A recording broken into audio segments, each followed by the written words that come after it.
সবাইকে স্বাগত জানাচ্ছি চতুরঙ্গের অনলাইন এবং অফলাইন ক্লাসের পক্ষ থেকে। এই মুহূর্তে যারা দেখছেন সকলকে স্বাগত জানাচ্ছি, এবং যারা অফলাইন থেকে ক্লাসটি করছেন সকলকে স্বাগত জানাচ্ছি। আমাদের আজকের আলোচনার বিষয় হচ্ছে জল রং। নিবন্ধন পরীক্ষায় আপনারা জানেন যে জল রং থেকে বা শিল্প মাধ্যম শিল্প উপকরণ থেকে মিনিমাম 10 মার্কের প্রশ্ন হয়। তো সেই সূত্রে জল রং থেকেও আমরা আশা করছি 2 মার্কের প্রশ্ন আপনারা পরীক্ষায় পাবেন। সেই সূত্রে আজকের এই শীটটি দেয়া হচ্ছে। চতুরাঙ্গ চারুকলা শিক্ষক নিবন্ধন কোচিং সাতক্ষীরা সদর সাতক্ষীরা 19তম শিক্ষক নিবন্ধন চারু ও কারুকলা। আলোচ্য বিষয় শিল্প মাধ্যম শিল্প উপকরণ কৌশল। বিষয় শিরোনাম হচ্ছে জল রং। আমরা প্রথম যে প্রশ্নটি রয়েছে আপনারা দেখতে পাচ্ছেন, যারা শীট পেয়েছেন, প্রথম যে প্রশ্নটি, কোনটি স্বচ্ছ রং? উত্তর কি হবে?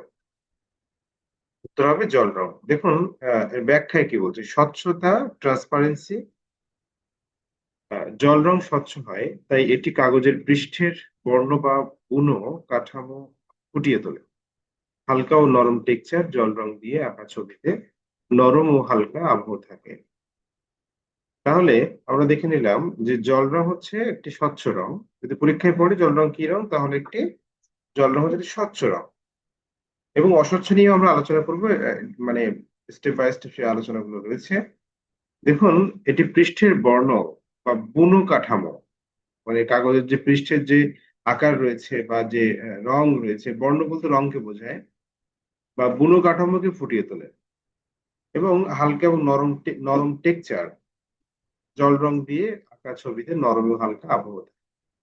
যখন জল রং দিয়ে কোনো ছবি আঁকা হয় তখন যে টেক্সচার পিকচার, মানে সেই কাগজের যে টেক্সচার থাকে বা যে বুনো কাঠামো থাকে, সেই বুনো কাঠামোর কিন্তু কোনো পরিবর্তন হয় না। কি হয়, ওই বুনো কাঠামোর উপরে বা নরম হালকা একটা প্রলেপ পড়ে। আচ্ছা, দ্রুত শুকানো। দেখুন, এই ধরনের কালার সাধারণত দ্রুত শুকিয়ে যায়। তো পরীক্ষায় পড়ে কোন ধরনের কালার দ্রুত শুকিয়ে যায়? অপশনে যদি থাকে জল রং, তাহলে উত্তর হবে জল রং। দেখুন, এখানে আবার একটা ব্যাপার, জল রং আর এখানে হচ্ছে অ্যাক্রিলিক রং। যদি জল রং অ্যাক্রিলিক পাশাপাশি থাকে, অ্যাক্রিলিক রং কিন্তু দ্রুত শুকায়। হ্যাঁ, দ্রুত শুকায়, কিন্তু জল রং কিন্তু আবার শুকায়। কিন্তু দেখা যাচ্ছে যে এখানে কিন্তু বেশি দ্রুত শুকায় হচ্ছে জল।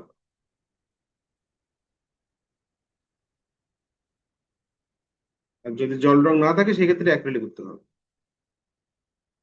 দেখুন, পরত পরত কাজ করা যায়, লেটারিং করে, লেয়ারিং করে, মানে একের পর এক কাজ করতে হয়। লেয়ারিং করে বিভিন্ন রঙের গভীরতা এবং মাত্রা আনা যায়।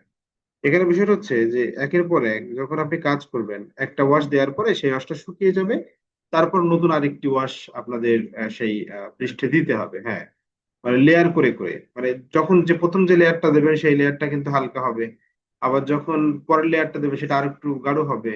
হ্যাঁ, এরকম করে করে লাইট থেকে ডার্কে যেতে হয়। এর পদ্ধতি হচ্ছে লাইট থেকে, বিভিন্ন রকম পদ্ধতি রয়েছে, কিন্তু আমাদের প্রচলিত যে পদ্ধতি, আমরা যে পদ্ধতিতে কাজ করে থাকি, সেখানে হচ্ছে লাইট থেকে ডার্ক।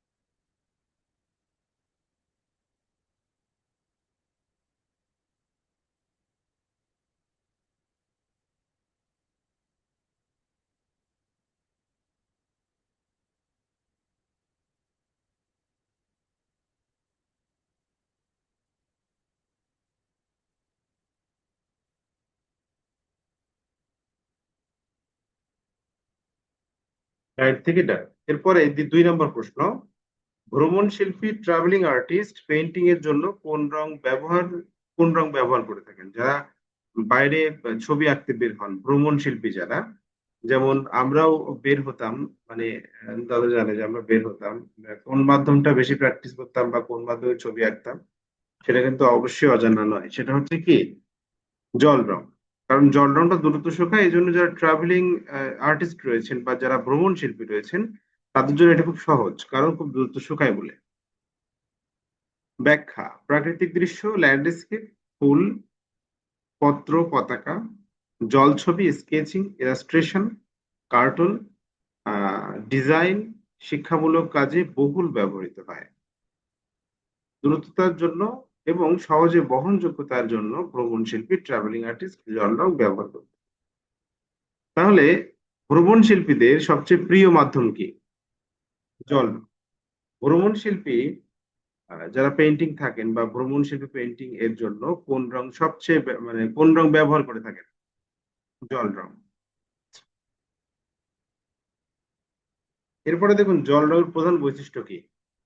জল রঙের প্রধান বৈশিষ্ট্য হচ্ছে স্বচ্ছতা। কারণ কি, জল রং যখন আমরা একটা পৃষ্ঠের উপর ব্যবহার করি তখন সেটি কি হয়, খুবই হালকা এবং এপাশ ওপাশ খুব সহজেই দেখা যায়। বা একটি কালারের উপর আরেকটি কালার দিলে সেই কালারটা, নিচের যে কালারটা সেটা কিন্তু একেবারে হারিয়ে না যেয়ে সেটাও কিছুটা কিছুটা কিছু পরিমাণ দেখা যায়।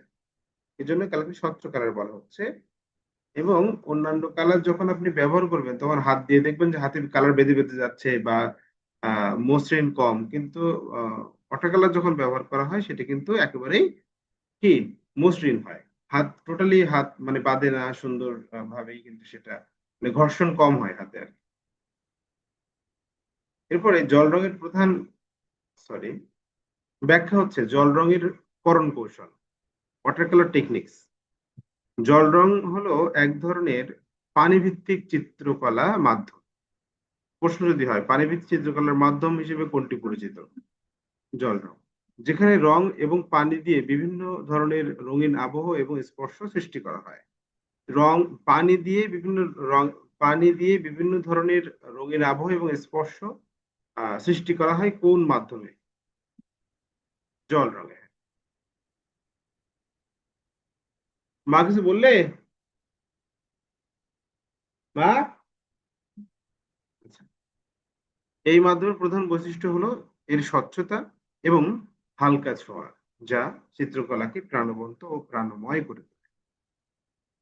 জল রঙের করণ কৌশল হলো সেই সকল পদ্ধতি ও নিয়ম যার মাধ্যমে শিল্পী রঙের গাঢ়ত্ব, স্বচ্ছতা, ছায়া, প্রভা, প্রভা বলতে আলো, এবং গঠন তৈরি করেন। তাহলে কি হচ্ছে দেখেন যে জল রঙের করণ কৌশল হলো সেই সকল পদ্ধতি ও নিয়ম যার মাধ্যমে শিল্পী রঙের গাঢ়ত্ব, কতটুকু রং গাঢ় হবে বা হালকা হবে, স্বচ্ছতা, কতটুকু মানে যে লেয়ার গুলো আমরা দেবো সেই লেয়ারটা একের পর একইভাবে পূর্বের কালার গুলো ফুটে উঠবে, এবং আলো এবং ছায়া, যখন আপনি একটি ছবি আঁকবেন তখন প্রত্যেকটি বস্তুর আলো ছায়া রয়েছে, হ্যাঁ, বা আলো প্রভা, প্রত্যেকটি বস্তু সেই আলো প্রভাকে স্পষ্ট করে ফুটিয়ে তুলতে হবে। এরপরে দেখেন এমন একটি মাধ্যমের নাম বলো যা জল ও রং ব্যবহার করে করা হয়। অবশ্যই এখানে বলো কথাটা দিবে না, বলেন দিবে, হ্যাঁ, যে যদি ছোট বাচ্চারা হতো তখন ওখানে বলো দিত। এই জায়গাটা একটুখানি স্পেলিং মিস্টেক আছে। আচ্ছা, এই জায়গাটা হচ্ছে এমন একটি মাধ্যমের নাম বলুন যা জল ও রং ব্যবহার করে করা হয়। নিশ্চয়ই উত্তর হবে জল রং।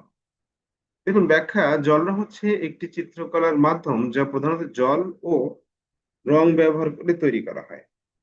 এটি একটি দুই মাত্রিক শিল্প মাধ্যম যেখানে রঙের স্বচ্ছতা এবং হালকা ছোঁয়া দিয়ে নরম এবং স্বচ্ছ আভা তৈরি করা হয়। এই এই যে দুই মাত্রিক ব্যাপারটা বোঝেন তো সবাই, না? এক মাত্রিক হচ্ছে কি, শূন্য মাত্রিক হলো একটা বিন্দু, এক মাত্রিক হলো কি একটা রেখা হচ্ছে একমাত্রিক, দ্বিমাত্রিক হচ্ছে চতুর্ভুজ, আর ত্রিমাত্রিক হলো একটা একটা বর্গ, বা বর্গ ঠিক বলা যাবে না, এটা হচ্ছে ঘনক, হ্যাঁ, ঘনকটা হচ্ছে ত্রিমাত্রিক। জল রং ওয়াটার কালার নামে পরিচিত। জল রং হলো একটি পানিভিত্তিক রং। একটি পানিভিত্তিক রঙের নাম বলুন, উত্তর কি হবে? হ্যাঁ, যা সাধারণত রঙের রৌপ্য ধাতু বা আর্সেনিক মুক্ত বর্ণকণিকা, হ্যাঁ, বর্ণ বলতে রং, বর্ণকণিকা যেটাকে পিগমেন্ট বলি আমরা, যে রঞ্জক পদার্থ পিগমেন্টের সাহায্যে রং তৈরি করা হয় সেটা মিশিয়ে তৈরি করা হয়। এটি সাধারণত পাউডার বা পেস্ট আকারে পাওয়া যায় এবং ব্যবহারের সময় পানির সঙ্গে মিশিয়ে কাগজ, তুলো বা অন্য কোনো পৃষ্ঠে রং করার জন্য ব্যবহৃত হয়। আচ্ছা, এই যে সাধারণত আমরা যে পেপারস গুলো দেখি, যে আহ, কাগজগুলো দেখি জল রঙের জন্য, এগুলো বিশেষ করে তুলো দিয়ে বা হচ্ছে কচুরিপানা দিয়ে এসবগুলো দিয়ে তৈরি করা হয় যাতে করে খুব দ্রুতই মানে জল শোষণ করতে পারে।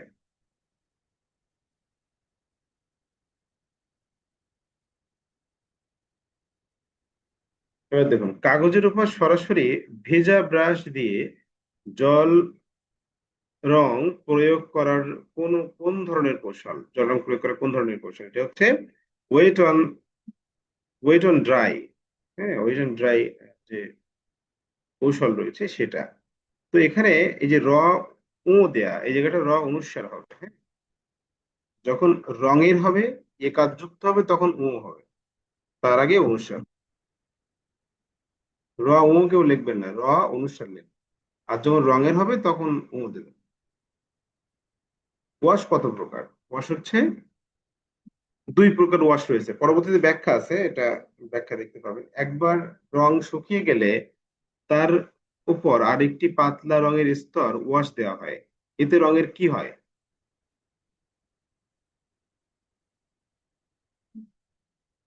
এতে রঙের কি হয়? এতে রঙের গভীরতা এবং মাত্রা বৃদ্ধি পায়। তাহলে যখন একটি রং শুকিয়ে যায় আরেকটি রং দেওয়া হয়, তখন কি হয়? ওই রঙের গভীরতা এবং মাত্রা বৃদ্ধি পায়। রঙের পরিমাণও বেশি পড়ছে, আবার রঙের কিন্তু গভীরতাও বাড়ছে।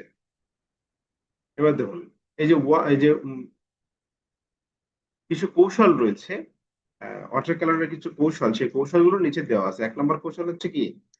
Wait on dry. এই কৌশলে কি হচ্ছে? এই কৌশলে শুকনো কাগজের উপর সরাসরি ভেজা ব্রাশ দিয়ে জল রং প্রয়োগ করা হয়। কাগজ শুকনো হবে এবং ভেজা ব্রাশ দিয়ে জল প্রয়োগ মানে রং প্রয়োগ করা হবে। এতে রঙের গাঢ় নির্দিষ্ট এতে এখানে গাঢ়ত্ব হবে, গাঢ়ত্ব নির্দিষ্ট ও পরিষ্কার হয়। রং গাঢ় নির্দিষ্ট রং গাঢ় গাঢ় নির্দিষ্ট ও পরিষ্কার হয়।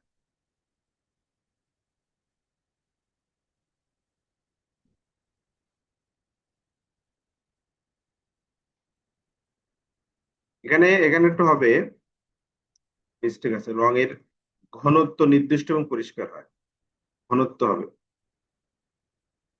রঙের ঘনত্ব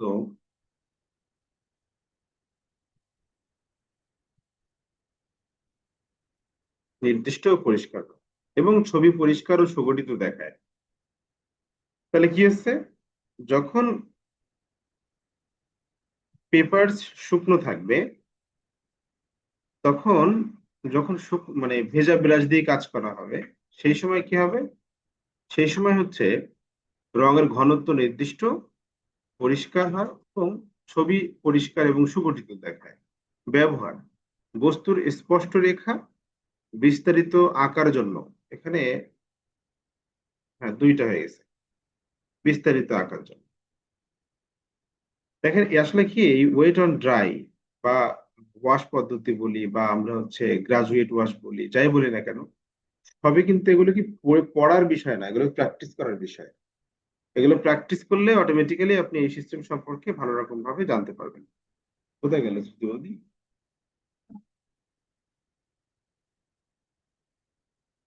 এবার দেখেন wet on dry, sorry wet on wet, তার মানে কি? এই পদ্ধতিতে, হ্যাঁ, ভেজা এবং ভেজা, এই পদ্ধতিতে কাগজের উপর পানি ছড়িয়ে দিয়ে তার উপর রং প্রয়োগ করা হয়। আগে কাগজটাকে ভিজিয়ে নেওয়া হয়। হ্যাঁ, আগে ভিজিয়ে নিয়ে তারপরে রংটা প্রয়োগ করা হয়। যখন আগে ভিজিয়ে নেওয়া হয়, তখন আর ব্যাপার হচ্ছে যে এই ধরনের পদ্ধতিতে কালার দেওয়ার সঙ্গে সঙ্গে চারিদিকে ছড়িয়ে যায়, আর যখন ছড়িয়ে যায় দুইটা কালার একসাথে মিশে তখন নতুন একটা নান্দনিকতা সৃষ্টি করে রঙের, দুইটি রঙের মিশ্রণে।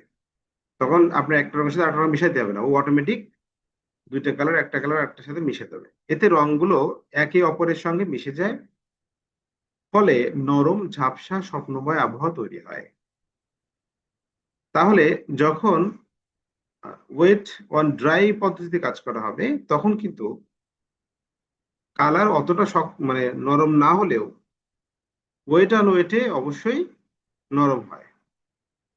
ব্যবহার: আকাশ, জল, পাতা, পাখির পালকের মতো নরম ও ঝাপসা অংশ চিত্রায়নের জন্য। যদি প্রশ্ন পড়ে আকাশ, জল, পাতা, পাখির পালকের মতো নরম ও ঝাপসা অংশ চিত্রায়নের জন্য কোন ওয়াশ পদ্ধতি বা কোন কৌশল জল রঙের কোন কৌশল ব্যবহার করা হয়? উত্তর হবে হচ্ছে ওয়েট অন ওয়েট। 3 নম্বর বলছে ওয়াশ, একাধিক বা একক বা একাধিক রঙের পাতলা লেয়ারের সমতল প্রয়োগকে ওয়াশ বলা হয়। তাহলে প্রশ্ন আসলো ওয়াশ কাকে বলে?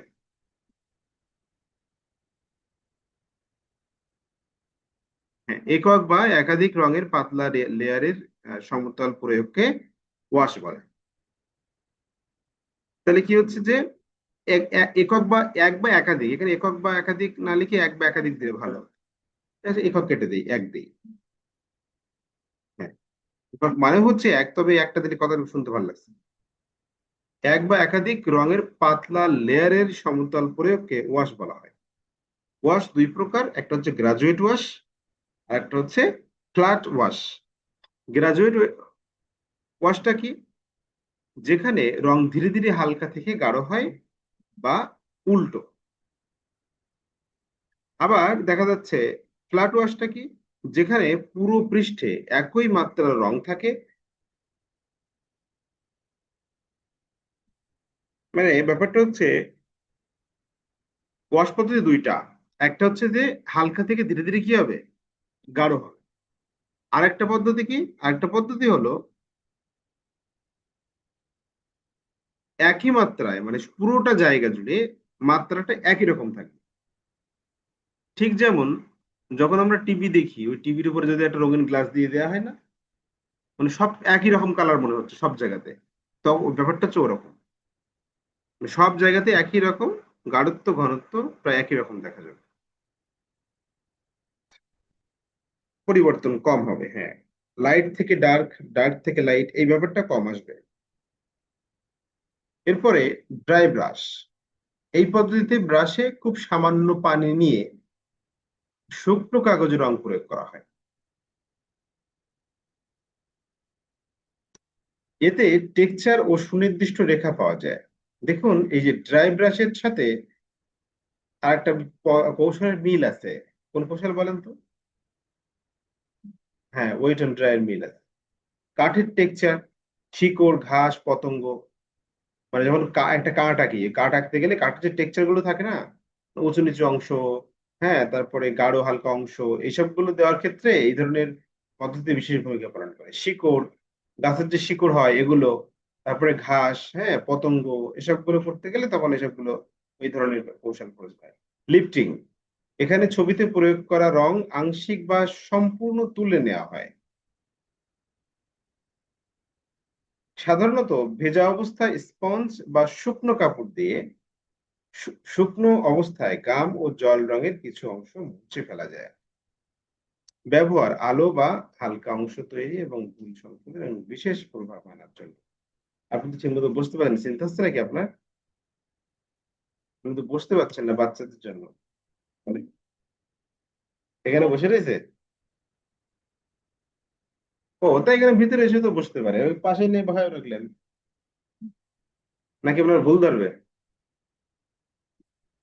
বাচ্চারা কিন্তু এরকমই করে কিন্তু। হ্যাঁ, মার পাশে বেশি মার ভুল ধরে। এখন দেখছি তো বিভিন্ন জায়গাতে। এই দেখেছেন? তারপরে দেখেন হচ্ছে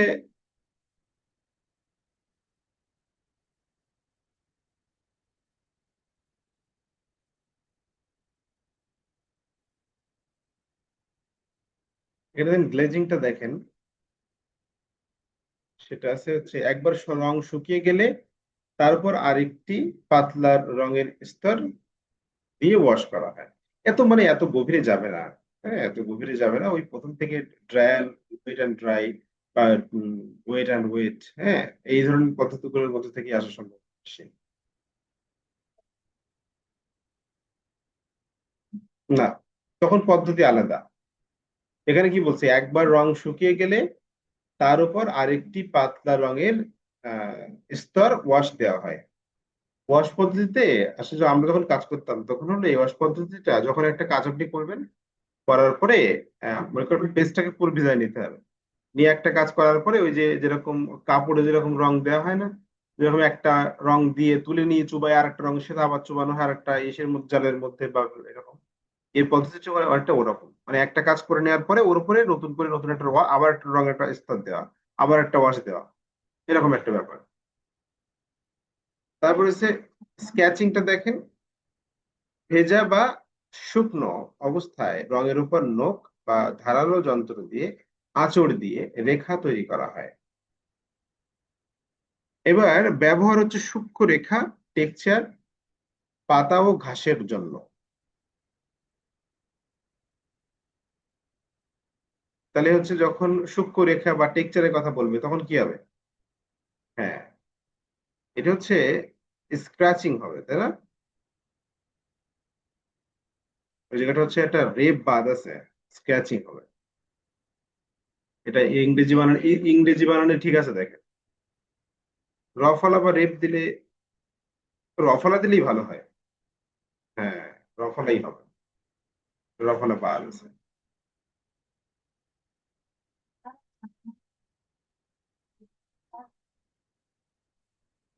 ওই গ হবে, এটা প হয়ে গেছে।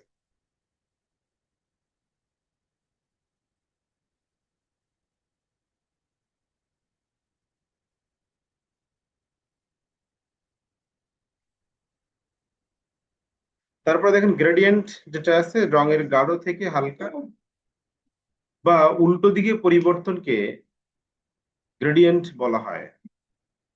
ব্যবহার আকাশ, জল, ছায়া তৈরি করতে। তার মানে কি, সাধারণত আমরা দেখেছি আগে রং হালকা থেকে গাঢ় করা, কিন্তু যখন এটা উল্টো হবে, হ্যাঁ, গাঢ় থেকে হালকা হবে, তখন হচ্ছে কি হবে? গ্রেডিয়েন্ট হবে। এবং আকাশ, জল বা ছায়া।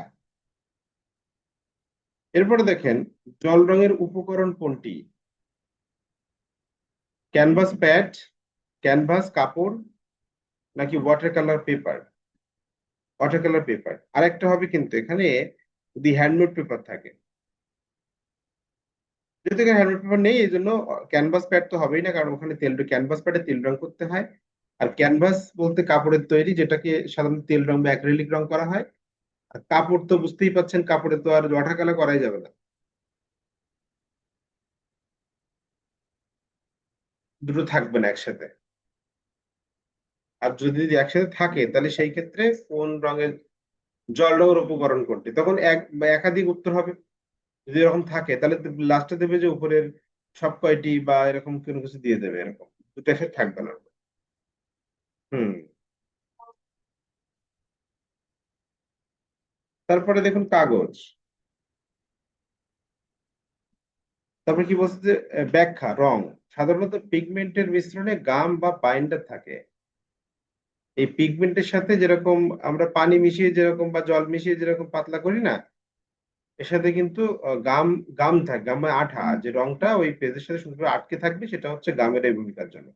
পানি, রং পাতলা করার জন্য কাগজ সাধারণত বিশেষ ওজন এবং পানি শোষণশীল কাগজ ব্যবহার করা হয়, ওয়াটার কালার পেপার। তাহলে পানি শোষণশীল কাগজ ব্যবহার করা হয় কোন রঙে?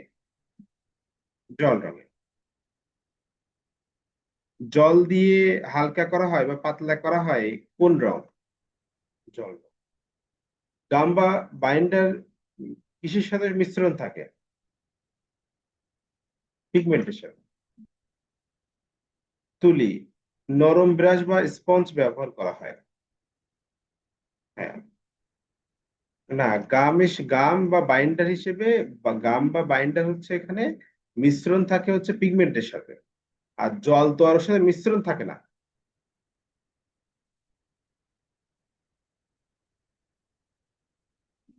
না, পিগমেন্ট কি জানেন? পিগমেন্ট হচ্ছে এক ধরনের গুঁড়ো রং, গুঁড়া গুঁড়া, ওর সাথে আঠা, ওর সাথে আঠা প্লাস মনে করেন যে পানি মিশিয়ে হলো ওই জল রং তৈরি করে।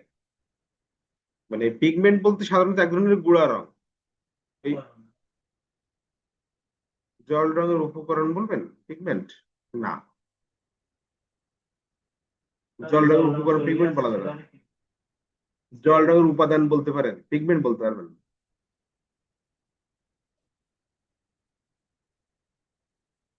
উপকরণ বলতে পারবেন না, কারণ জল রঙের উপকরণ বলতে সাধারণত জল রং আমরা যে যে বিষয়গুলো, যে যে এগুলো ইনস্ট্রুমেন্ট গুলো ব্যবহার করি সেইগুলো। আর পিগমেন্ট প্লাস গাম প্লাস পানি, এই তিনটাই তো মাধ্যম, মানে এই তিনটা মিলেই জল রং। পিগমেন্ট, গাম বা বাইন্ডার, আর হচ্ছে পানি, এই তিনটা মিলেই হচ্ছে জল রং। আঠা, গাম মানেই হচ্ছে আঠা। আর সেটা এক ধরনের আঠা ব্যবহার করে, কোন ধরনের আঠা জানি না। তবে আমরা যখন ক্যানভাসের উপরে যখন জেসো করার জন্য ব্যবহার করি, আমরা জিঙ্ক অক্সাইডের সাথে ওই আইকা অথবা হচ্ছে আপনার ফেভিকল গাম আছে না, ওইগুলো ব্যবহার করি, যাতে করে এই যে হচ্ছে ক্যানভাস না, এই ক্যানভাসের এর উপরে, মানে এই কাল ইয়ে করার আগে, রং করার আগে কিন্তু একটা ওর উপরে সাদা একটা স্তর দেওয়া হয়, ওইটা হচ্ছে জেসো বলে। হ্যাঁ, ওই জেসোটা করতে গেলে আমরা সাধারণত ওই ফেভিকল গামের সাথে আহ মানে জিঙ্ক অক্সাইডের সাথে ফেভিকল গাম দেয়, বা অনেকে চকের গুঁড়ার সাথে ফেভিকল গাম দেয়, দিয়ে তো ওর উপর একটা প্রলেপ দেয়, তারপরে তো ছবি আঁকে। আচ্ছা, আর প্রত্যেকটা রঙের সাথেই কিন্তু আঠা আছেই, মাস্ট আছে। তা না হলে কিন্তু এই কালার কখনো ওই পৃষ্ঠের সাথে কখনো আটকে থাকবে না।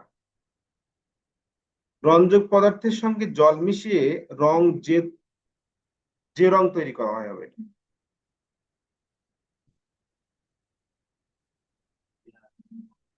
যে রং তৈরি করা হয় তাকে কোন রং বলে? উত্তর হবে হচ্ছে জল রং, তেল রং, প্যাস্টেল রং, নাকি সিনথেটিক রং। জল রং।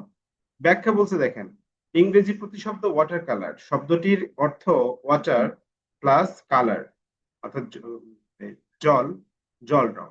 ওয়াটার কালার শিল্প এবং মাধ্যম সবাইকে বোঝায়। ওয়াটার কালার শিল্প এবং মাধ্যম সবাইকে বোঝায়। কেমন?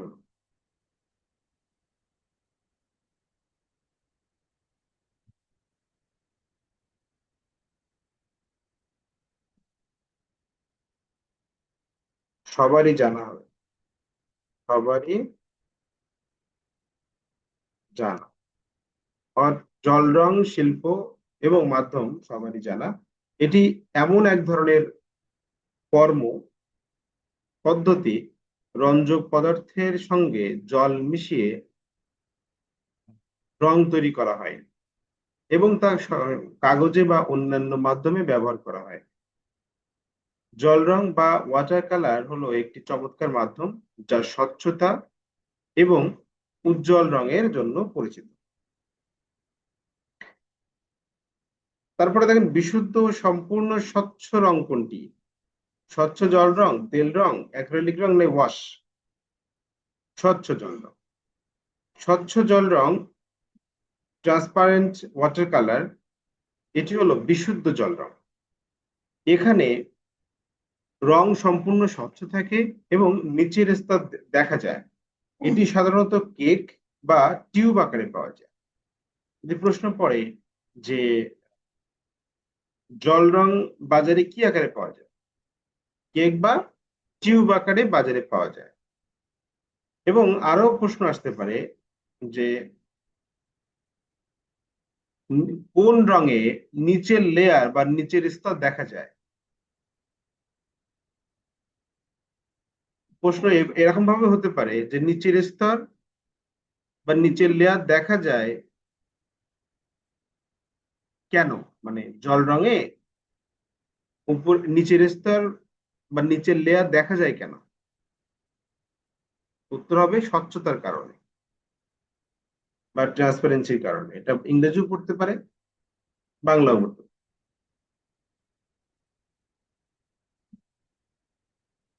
নিচের রংটি একেবারে হারিয়ে যায় না, হ্যাঁ।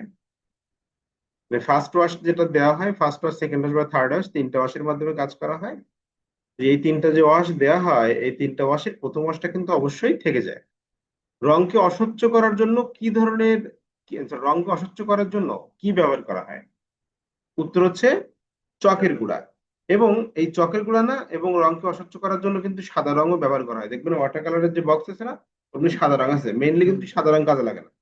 কিন্তু যখন ওটাকে অস্বচ্ছ করে ব্যবহার করবেন, তখন কিন্তু এটা সাদা রংটা ওর সাথে মিশিয়ে তারপর অস্বচ্ছ করে ব্যবহার করতে হবে। যখন কোনো রঙের সাথে সাদা রংটা মেশাবেন, তখন তখন দেখবেন ওই রংটা মানে ঘন, মানে ঘনত্ব অনেক বেশি হয়ে যায়। তখন ওই সাদা রংটা কারোর উপরে দিলে নিচের রংটা দেখা যায়। হ্যাঁ।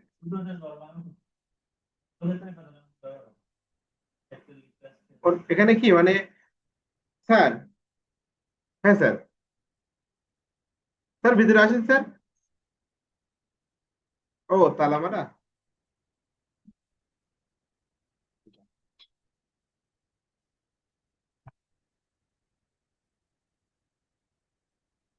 তাহলে রঞ্জিত পদার্থ থেকে ডিমের কুসুম, ডিমের কুসুম অথবা অন্য কোনো আঠালো মাধ্যমে মিশিয়ে ব্যবহার করা হয় কোন মাধ্যমে? এটা হচ্ছে টেম্পারা মাধ্যমে।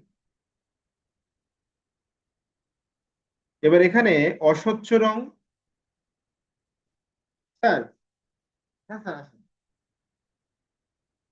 অস্বচ্ছ জল রং এবং ওয়াশ, এই জল রঙের একটি পরিবর্তিত রূপ দেয়া রঙের সঙ্গে। তুমি এই রুমে ওয়েট করো।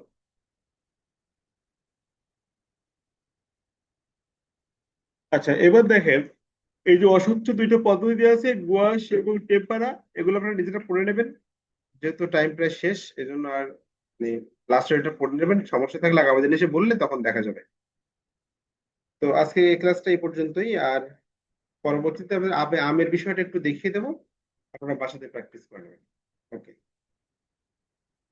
আর এই যে ক্লাসটি যারা অনলাইন থেকে দেখছেন, সবাই কিন্তু অবশ্যই ক্লাসের আহ সমস্যাগুলো, ভালো লাগার জায়গাগুলো অবশ্যই কমেন্টে লিখবেন। যারাই দেখবেন ক্লাসটি অবশ্যই কমেন্টে লিখবেন যে কোন জায়গাটা ভালো লেগেছে, কোন জায়গাটা খারাপ লেগেছে, কোন জায়গাটা বুঝতে পারেননি, তাহলে পরবর্তীতে এই নিয়ে আরেকটা ক্লাস নিয়ে নেওয়া হবে।